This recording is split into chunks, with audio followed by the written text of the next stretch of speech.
America के हमलों के बाद अब ईरान का जबरदस्त पलटवार, और पलटवार भी किसी छोटी मोटी चीज से नहीं बल्कि खैबर से किया है। जी हां, ईरान की सबसे ताकतवर मिसाइल खैबर मिसाइल, उसका इस्तेमाल करके अभी इजराइल के ऊपर ईरान ने मिसाइलों की बारिश कर दी है। आप लोगों ने 1 घंटा पहले मेरी पिछली वीडियो देखी होगी, जब मैं उस रिपोर्ट को तैयार कर रहा था तभी बीच में मैंने रोककर एक ब्रेकिंग न्यूज आप लोगों को बताई थी कि अभी अभी खबर आ रही है कि ईरान ने भी पलटवार कर दिया है। उस ब्रेकिंग न्यूज की सारी डिटेल आपको अब इस वीडियो में देखने को मिलेगी। कैसा पलटवार था, कहां कहां पर नुकसान हुआ इजराइल को, और अब आगे क्या हो रहा है। वैसे एक ब्रेकिंग न्यूज आपको और बता दूं, इस पर डिटेल वीडियो आगे आएगी। इजराइल ने भी अपने लड़ाकू विमान ईरान की तरफ अभी अभी उड़ा दिए हैं और पश्चिमी ईरान के अंदर वो हमले कर रहे हैं। आगे बात करेंगे इस पर। फिलहाल ईरान के ऊपर आज सुबह सुबह अमेरिका के बमबर्षकों ने परमाणु साइट्स को निशाना बनाने का दावा किया। क्या कुछ हुआ, मैं पिछली रिपोर्ट में आपको सब कुछ बता चुका हूं। अब खबर आ रही है कि ईरान ने पलटवार करते हुए तकरीबन 27 मिसाइलें छोड़ी हैं। 27 मिसाइलें 2 बार में छोड़ी हैं, जिसमें से तकरीबन 10 मिसाइलों ने इजराइल के अंदर जाकर हिट किया है। और तबाही कितनी खतरनाक हुई है, इन तस्वीरों के जरिए आप लोग अंदाजा लगा सकते हैं, क्योंकि खैबर मिसाइल का इस बार पहली बार इस्तेमाल किया है आईआरजीसी ने। आईआरजीसी की तरफ से कंफर्म किया गया है कि जो खैबर मिसाइल है, जिसको खुर्रम शहर 4 कहा जाता है, पहली बार इस मिशन में इस मिसाइल का इस्तेमाल किया गया है। तो 10 मिसाइलें गिरी हैं जाकर इजराइल के अंदर। कहां कहां पर गिरी हैं? हाइफा में गिरी हैं, तेल अवीव में गिरी हैं। निशाना किन किन चीजों को बनाया था यह भी बताया गया है आईआरजीसी की तरफ से।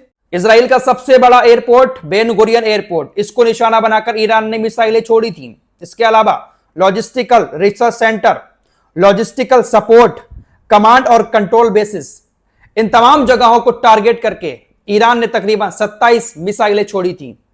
10 मिसाइलों ने हिट किया है, बाकी को इंटरसेप्ट कर लिया गया।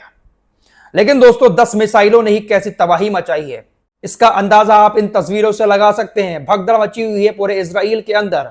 इजराइल डिफेंस फोर्सेस की तरफ से कहा गया कि ईरान ने जो मिसाइलें छोड़ी हैं, जिसके चलते हुए पूरे इजराइल के अंदर सायरन बज रहे हैं। जब सायरन बजते हैं तो कैसी भगदड़ होती है इजरायली यहूदियों के बीच, आप अंदाजा भी नहीं लगा सकते। फिलहाल ये एक तस्वीर पोस्ट की जा रही है इजराइल की तरफ से कि ये एक नर्सिंग होम है। ईरान की मिसाइल यहां पर गिरने वाली थी, उससे पहले ही यहां से लोगों को निकाल लिया गया। सायरन पहले ही बज जाते हैं और लोग बंकरों में चले जाते हैं, इसलिए जान का नुकसान कम होता है। लेकिन इन हमलों में जान के नुकसान की भी खबर आ रही है। ईरान की मिसाइलों ने बड़ी बड़ी इमारतों को हिट किया और बड़ी बड़ी इमारतें मलबे में तब्दील हो गईं। ज्यादातर लोग तो इमारतों से बाहर निकल जाते हैं, लेकिन कुछ लोग फंसे रह जाते हैं, और जो फंसते हैं वो मलबे के नीचे आ जाते हैं। और जो मलबे के नीचे आ गया, उसका क्या हश्र होता है आप लोगों ने गाजा के अंदर अच्छे से देखा होगा। फिलहाल इसी बीच खबर आ रही है कि ईरान ने जब मिसाइलें छोड़ी उसके कुछ ही देर के बाद अब इजराइल ने भी अपने लड़ाकू विमान पश्चिमी ईरान की तरफ भेज दिए हैं। इजराइल के लड़ाकू विमान पश्चिमी ईरान के अंदर ईरानी सैन्य ठिकानों को निशाना बना रहे हैं। आईडीएफ का कहना है कि हम ईरान के मिसाइल लॉन्चरों को तबाह कर रहे हैं। हमारा पहला मकसद ईरान के मिसाइल लॉन्चरों को तबाह करना है, ताकि ईरान के मिसाइल हमले रुक जाएं। मिसाइलें तो होती हैं, लेकिन उनको लॉन्च करने के लिए जो लॉन्चर होते हैं उनको टारगेट पर ले रहा है इजराइल, और इजराइल चाह रहा है कि इनको खत्म कर दिया तो फिर हमारे ऊपर हमले नहीं होंगे। फिलहाल इजराइल की सेना भी पलटवार कर रही है। तो यह जंग अब एक ऐसे दौर में पहुंच चुकी है जहां पर कोई मानने को राजी नहीं है। इजराइल और अमेरिका हमले करके ईरान को दबाना चाहते हैं, लेकिन ईरान का कहना है कि हम दबेंगे नहीं। अमेरिका के हमले के बाद ईरान के सुप्रीम लीडर आयतुल्लाह खामनेई का एक बयान उनकी ऑफिशियली वेबसाइट पर दिखाया गया है, जहां पर उन्होंने कहा अमेरिका ने इस युद्ध में जो एंट्री ली है वो अमेरिका के लिए 100% उनका नुकसान करवाएगी। अमेरिका का युद्ध में शामिल होना 100% उनको नुकसान पहुंचाएगा। सुप्रीम लीडर का यह बयान साफ तौर पर जाहिर करता है कि ईरान रुकने वाला नहीं है, अमेरिका के हमलों से दबेगा नहीं, बल्कि अमेरिका के जो सैन्य ठिकाने हैं मिडिल ईस्ट के अंदर, ईरान उनको भी निशाना बनाएगा, क्योंकि यह बात अमेरिका से ईरान पहले ही कह चुका है। उधर हुतीज ने भी एक बड़ा ऐलान कर दिया है। अब तक हुतीज चुपचाप बैठे हुए थे। हुतीज ने कह दिया है कि अब हमारे निशाने पर अमेरिका का हर एक जहाज जो लाल सागर से गुजरेगा वो है, चाहे वो युद्धपोत हो, चाहे कोई मालवाहक जहाज हो, अब वो हमारे निशाने पर है। दोस्तों, अमेरिका और इजराइल शायद ये बात भूल गए हैं कि ये ईरान है, गाजा और यमन नहीं, सीरिया और लेबनान नहीं, जहां पर ये लोग बमबारी करके उनको डरा देते थे। यमन के अंदर भी ये लोग बमबारी करके कहते थे कि हमने उनके तमाम अंडरग्राउंड हथियार डिपो को तबाह कर दिया। लेकिन अमेरिका, ब्रिटेन और इजराइल की वायुसेनाएं उन जगहों पर हमले करके आती थी जहां पर हुतीज के हथियार के डिपो होते ही नहीं थे। 10 साल तक इसी तरीके से जंग लड़ी है हुतीज ने। जब सऊदी अरब से जंग चल रही थी तो इसी तरीके से अमेरिका, इजराइल और तमाम नाटो के देश मिलकर हमला करते थे हुतीज के ऊपर। लेकिन आज भी हुतीज के ठिकानों को नष्ट नहीं कर पाए हैं। तो हुतीज तो भाई चेला है ईरान का, और ईरान ने भी अपने सारे ठिकाने अंडरग्राउंड बना रखे हैं। कुछ भी हो ईरान का, खुले में कुछ नहीं है, सब जमीन के अंदर बना हुआ है।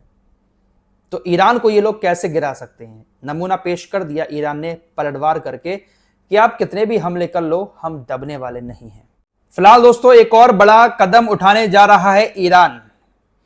ईरान के जो नौसेना के कमांडर हैं ब्रिगेडियर जनरल तांगसिरी, उन्होंने कहा है कि हम होर्मुज जल डमरू मध्य को कुछ ही घंटों के अंदर बंद कर देंगे। ये जो होर्मुज जल डमरू मध्य समुद्र का एरिया है, ये वो एरिया है जहां से तकरीबन हर एक देश का तेल गुजरता है। क्योंकि तेल इन्हीं खाड़ी देशों में ज्यादातर है, तो ज्यादातर तेल जो है वो इन्हीं एरिया से गुजरता है। तो अगर इस एरिया को ईरान ने बंद कर दिया, इस एरिया में ईरान की सेना रहती है, अगर इसको बंद कर दिया तो एक बड़ा तेल संकट दुनिया में मंडराने लगेगा और सबसे ज्यादा नुकसान इसका यूरोप को होगा। फिलहाल इस वक्त तकरीबन 50 बड़े बड़े तेल के टैंकर इसी होर्मुज एरिया में हैं और बहुत तेजी के साथ आगे निकलने की कोशिश कर रहे हैं ताकि अगर नाकेबंदी हो तो वो निकल जाएं। 50 बड़े तेल के टैंकर वहां पर मौजूद हैं। लेकिन ये जो कुछ हो रहा है, इससे हो सकता है कि आने वाले दिनों में तेल की कीमतें बढ़ जाएं। अमेरिका ने एक नई जंग छेड़ दी है इस जंग में शामिल होकर। अभी तक फिलहाल रशिया, चाइना या उत्तर कोरिया, इनकी तरफ से कोई ज़्यादा खुलकर स्टेटमेंट अभी नहीं आए हैं। देखते हैं कि ये लोग किस तरीके से इन हमलों को जस्टिफाई करते हैं, निंदा करते हैं, क्या करते हैं। पहली चीज़ तो सबसे पहले निंदा ही की जाएगी, और ना ही अभी तक पाकिस्तान की तरफ से कुछ कहा गया है इस मामले को लेकर। क्योंकि पाकिस्तान भाई कैसे कह सकता है, अभी तो लंच करके आए हैं आर्मी के चीफ। फिलहाल ये जंग अभी जारी है और जैसे ही कुछ लेटेस्ट अपडेट आते हैं आपको बता दिए जाएंगे। चैनल को सब्सक्राइब करके हमारे साथ जुड़े रहिए।